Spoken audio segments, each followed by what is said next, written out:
Hi everybody, Beardly Gentleman back again, and today's video will be another VR-Palooza. So anyone out there who is familiar with the channel is also probably pretty familiar with the fact that I do from time to time enjoy doing a VR or three, but I don't like to put out spam people with tons of videos, so I would like to put them all into one video. I will put links in the description below to all of the people to whom I am VRing, and I will make sure to send a link to each one of those people and let them know where their particular VR is in case they don't want to watch the other two. So, first VR of today from myself, the Beardly Gentleman from Central Ontario, Canada, is a VR to a wonderful gentleman who is the proprietor of 2-Bit Leather, the YouTube channel 2-Bit Leather. He's a really cool dude, very skilled craftsman and artisan, if you ask me. He's into leather working. He's on Instagram, 2-Bit Leather, and 2-Bit Piper as well on Instagram. And right now his channel has, I think, 45 subs last I checked, but he was actually at 86. So at this point, he would be over 100, but his channel got hacked, kind of like quite a few people here in the YTPC in the last little while, and he just took it down because he didn't want to take any chance of anyone getting, I guess, any of his personal information, which is understandable. So he took the whole channel down, put it back up, but now people who may have been subscribed to 2-Bit Leather before may not know that even though the channel has the same name, he lost all of his subscribers. So if you were subscribed to 2-Bit Leather, please make sure to go back and give him another sub. Kyle seems like a really good dude. He's from Cheyenne, he's from the States, and his question for his VR is, what was your very first pipe, or your oldest pipe, the way that he worded it? So this that I'm smoking right here, this is a Brigham. It's in the Heritage series. It's a 5-dot. This is the oldest pipe that I bought, as in I've had it the longest. This is the pipe that I've had the longest. Beautiful little bent billiard, and the story behind this one, brand new when I bought it in 2014. The story behind this is a buddy of mine was into pipe smoking, the Beardless Beardsman. You've probably heard his disembodied voice if you've watched my camping video for my BioLite, or his actual BioLite camp stove. Anyways, he got into pipe smoking, and my grandfather was always into pipe smoking, so it had a lot of nostalgia to me, I suppose. But I was never old enough to be able to actually share the hobby with my grandfather. He passed when I was only about 16? That's right. When I was 16, he passed. So I never really got to enjoy it with my grandfather, and I never got to learn from my grandfather, which is sort of a real shame. But and also, I don't have any of his pipes. They kind of disappeared into the ether after he passed, which is really unfortunate. I don't know where any of them are right now. But from what I can remember, this is very similar to the one that he had. In fact, I believe his was also a Brigham, and it was just a standard bent billiard. But this was always the pipe that I remember him sitting in his favorite chair, clenching in his teeth like that. So that's the story behind this pipe, and I've had it again since late summer of 2014. But that's not the oldest pipe in my collection, though. Let me put this one down here. Probably went out anyways. Oh, I'm also smoking a little bit of Dunhill 3-year matured Virginia in my Brigham. It's pretty good. It's a nice, easy smoke. It's a Virginia, so it's good. The oldest pipe, as far as I know, in my collection is actually this one. This is a BP Jum. I don't know if that'll show up at all. BP Jum imported briar. This is very similar to the kind that Northwest Pipe Smoker enjoys to smoke. He was the one that actually got me onto this shape. I sort of became obsessed with trying to get one in my collection, so I won one off eBay. As far as I can tell, these Jums, they were made in the States. I don't think the company has been around since the 50s or 60s. So this is a pretty old pipe. It needs a bit of work. There's a few, a bit of tooth chatter there on the stem, and there's some definite buildup of cake on the rim of it. I don't really know how to do any of this yet. It could probably use a good buffing too, but I got to figure that out at some point. The other one that's really old in my collection, this is from actually a really good friend of mine. This is another Brigham. I had to do a bit of research on this one. You can see it's sort of unfinished. This is called a Brigham Sportsman. And these would have been sold at the Toronto Outdoor Show, the Toronto Sportsman Show. I was at the Toronto Outdoor Show the other weekend. The Toronto Sportsman Show, along with all the other fishing gear and hunting gear and camping gear that they would sell these little Brigham Sportsmans. And I don't think these have been available since at least the 60s. So this is probably a pretty old pipe. It was picked up for me from an antique shop. I hope that that answers your question, Kyle from 2-Bit Leather, and keep it up with the channel. I'm really enjoying the videos. Let's move on to the next one, Tea and Tobacco. Tea and Tobacco is a wonderful gentleman. I'll put a link down below. He is into pipes, he's into cigars, and he's into proper tea, loose leaf tea. Speaking of that, I'll have my coffee. That's good stuff. I've never done ground your own before. I just started, but it's pretty good from a fairly local roastery too, Muskoka Roastery. So Tea and Tobacco, I've just got into his channel the last little while. He's got some really neat tutorial videos about cigars and pipe smoking. If anyone's looking into it, I would suggest giving him a sub. Although, I don't understand why on every single one of your thumbnails you look mad. You're not a mad person. You're actually quite a knowledgeable, happy person who seems to be quite enjoying their experience with YouTube and sharing ideas with other people, but every single one of your thumbnails, you look like you're mad. I don't know why. So the question that Tea and Tobacco had for his VR is experience with arrows. So he recently just tried to give arrows another shot. Again, I think he's coming from a bit more of a cigar angle, so I think he's used to a little bit more of the unadulterated leaf. But there's been a big hubbub about arrows, I guess, the last little while. Some people have been trying arrows and this and that and whatever else. So he wanted to give them another try. He did a big bulk order. Not for him. He doesn't like them. So his question is, what is our experience, other people's experience with arrows? And that is an interesting question that I would like to answer here on this sort of forum. Arrows, to me, were the first thing that I ever started smoking.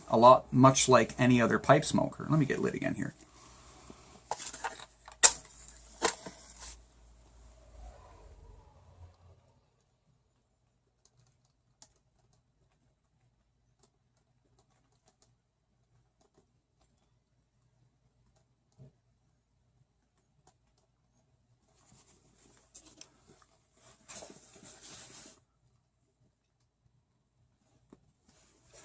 So I started off smoking arrows. I didn't move into Virginias or Orientals or a lot of Kia mixtures, English blends.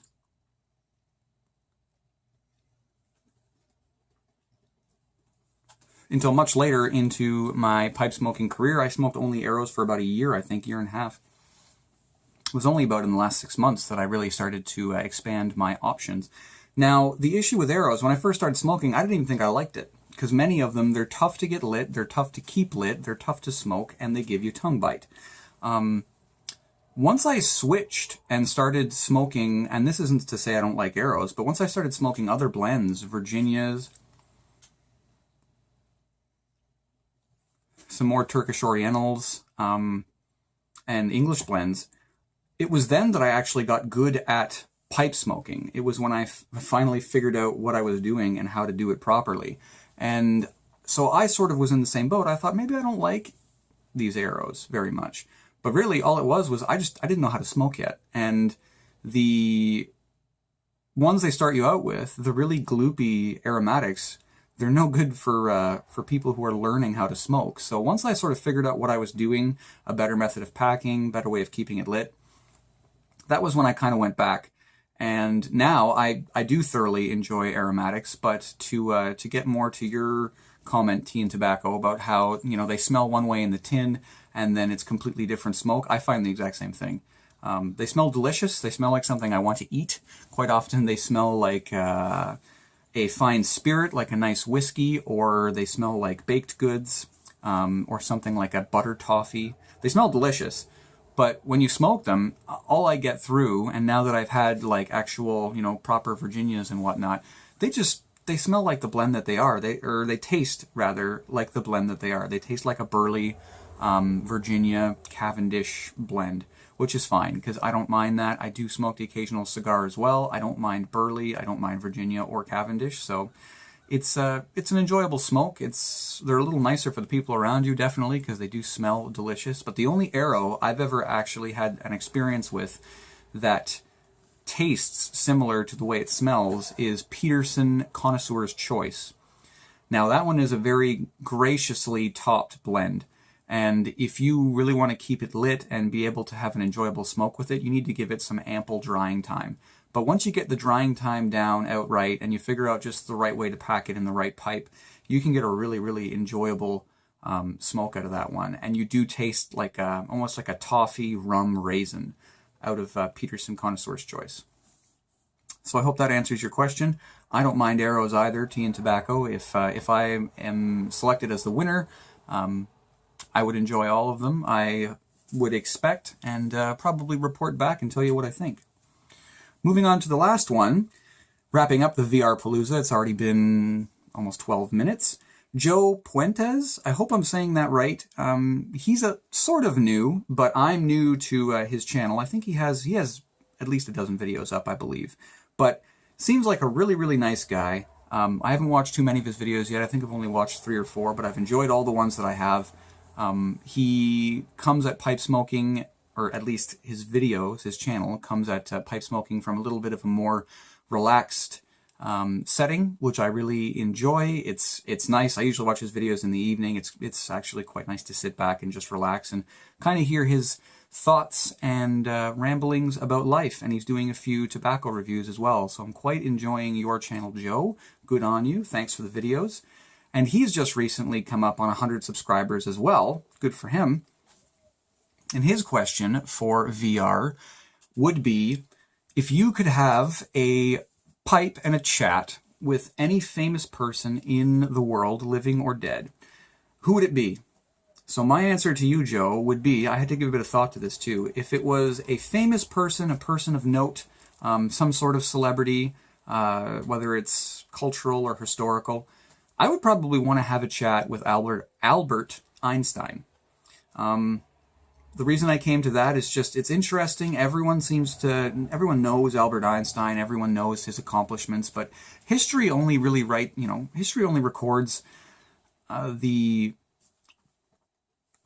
accomplishments of a man, the merit of a man, but it doesn't record the make of a man. And I would be really, really interested to see, what was Albert Einstein personally like? Was he the sort of person that you could sit in a pub and enjoy, a pint of bitters and smoke a pipe with, or was he a jerk? I don't know. So that to me would be ultimately interesting. I'd love to sit and have a pipe with Albert Einstein.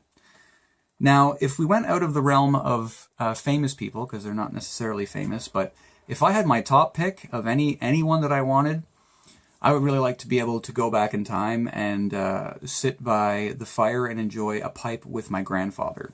That would have been a pretty amazing experience to be able to enjoy that, but unfortunately, the way that life is, that was never possible. So any of you out there, if you still have grandparents, I lost mine at quite a young age. I never really got to know them. If you still have grandparents, appreciate them. They're very special people. They're people that have a lot of knowledge and wisdom that can be passed on to you, and people like myself, I was deprived of that. I never got to experience that. So if you have grandparents, and I'm sure that many of you do, if you don't spend a lot of time with them right now, I suggest that you start, because a lot of them have amazing stories and a lot of amazing skills that they can pass on down to you, even if it's just learning how to be polite, right? So there's my VR-Palooza. It's almost 15 minutes. I gotta go. I'm going actually to visit the beardsman right now down at his abode, and ourselves and our wives are going to have a jolly old time. I'm going to finish my pipe because it keeps going out, and I am going to finish my Muskoka Roastery's Black Bear coffee. I hope all of you have a wonderful day. If you're still watching at this point, which I know some people don't like when I say that, but if you're still watching at this point, know that I will be making some other videos outside of pipe smoking. I will be making a whiskey review coming up, but it takes time. Whiskey reviews are my videos that take the most time, the most effort, and the most research. Because I don't just go in with my personal opinion, I like to actually have a little bit of knowledge, background, and I have to contact the distillery themselves sometimes or their PR people to get the questions that I would like.